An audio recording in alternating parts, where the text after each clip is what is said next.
Assalamualaikum warahmatullahi wabarakatuh. Perkenalkan, nama saya Juliana Yunus. Saya dari Universitas Nuku, Fakultas Pertanian dan Kehutanan, jurusan Agribisnis. Pertama-tama, terima kasih atas kesempatan yang telah diberikan kepada saya. Di sini, saya akan membahas mengenai kearifan lokal apa saja yang saya ketahui pada saat acara Sayul Tidore 2022. Yang pertama, yaitu kabata. Secara harfiah, kabata adalah dendang atau nyanyian bersyair politik yang dilantunkan secara berbalas antara dua kelompok yang sudah duduk di atas datu atau lesung. Lesung yaitu alat untuk menumbuk padi. Di saat sedang menumbuk padi menjadi beras atau beras menjadi bubuk halus yang disebut gulpung. Pelaksanaan budaya kabata ini hanya dibuat pada hari-hari besar Kota Tidore dan adapun dilakukan di rumah adat Kota Tidore Kepulauan pada umumnya. Pesan dalam syair politik yang didedangkan dalam bentuk berbalas argumen atau berbalas pantun yang dilantunkan secara sahut-menyahut antara kedua kelompok itu tergantung perihal atau tema yang diangkat. Bisa jadi tentang sosial, moral, sejarah, pertanian, adat, ataupun hal lain yang dianggap layak untuk didendangkan. Biasanya setiap kelompok terdiri dari 4 lesung yang berisi 8 orang. Masing-masing kelompok dipimpin oleh salah seorang yang disebut saihu. Saihu adalah orang yang dianggap berkompeten dalam menyusun bait politik dan bertugas untuk meramu dan menyusun sebuah bait syair. Kemudian diperdengarkan secara berulang kepada seluruh anggota kelompok. Selanjutnya seluruh anggota kelompoknya mendendangkan syairnya secara bersamaan. Yang kedua yaitu bambu gila. Tari bambu gila merupakan sebuah pertunjukan seni tari tradisional yang berasal dari tanah Maluku. Tarian yang bernuansa mistis dengan menggunakan roh halus ini memiliki nama asli Baramasue yang sudah ada sebelum agama masuk ke tanah Maluku yang masih mempercayai istilah animisme dan dinamisme.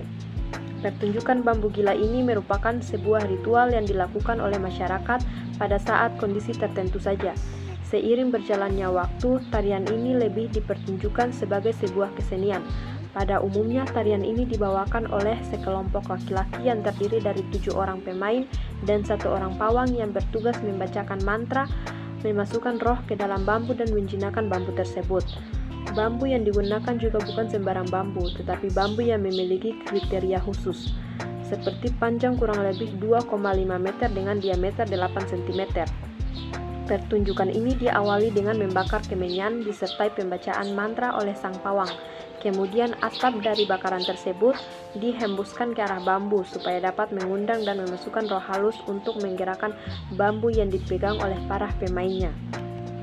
Pertunjukan ini diiringi oleh musik tradisional. Musik tersebut membuat gerakan bambu semakin kencang dan liar yang menyebabkan para pemain kewalahan hingga terjatuh dan terseret. Tidak jarang juga terjadi hal seperti kesurupan dan pingsan yang dialami oleh para pemain. Disinilah peran sang pawang dibutuhkan untuk menghentikan pertunjukannya. Yang ketiga yaitu Ratib Tejibesi usai Sayul Tidore.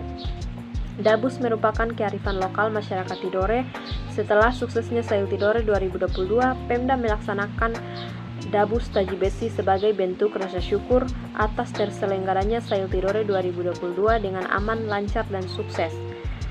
Ratib Tajibesi merupakan ritual kebatinan yang kemudian menjadi karya seni bela diri dan hiburan dalam bentuk religius.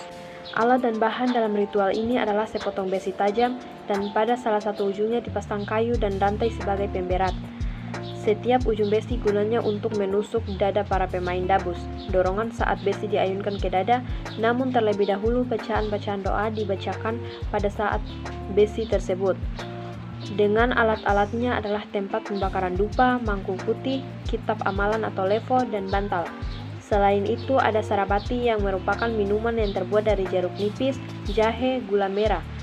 Para peserta akan menikmati minuman sarabati usai prosesi dabus selesai. Sedangkan pemimpin utama badabus yaitu imam, sebutan syekh adalah guru mursyid, sebagai tokoh yang memiliki kemampuan dalam bidang ilmu-ilmu agama, terutama tingkat penguasa ilmu tarikat. Para pemain memainkan badabus, iringan zikir bersaut-sautan. Penyelenggara acara Ratib Tajibesi berlangsung dengan aman dan lancar. Terima kasih, mungkin itu saja yang dapat saya sampaikan. Lebih dan kurangnya saya mohon maaf. Wabillahi taufiq wal hidayah. Wassalamualaikum warahmatullahi wabarakatuh.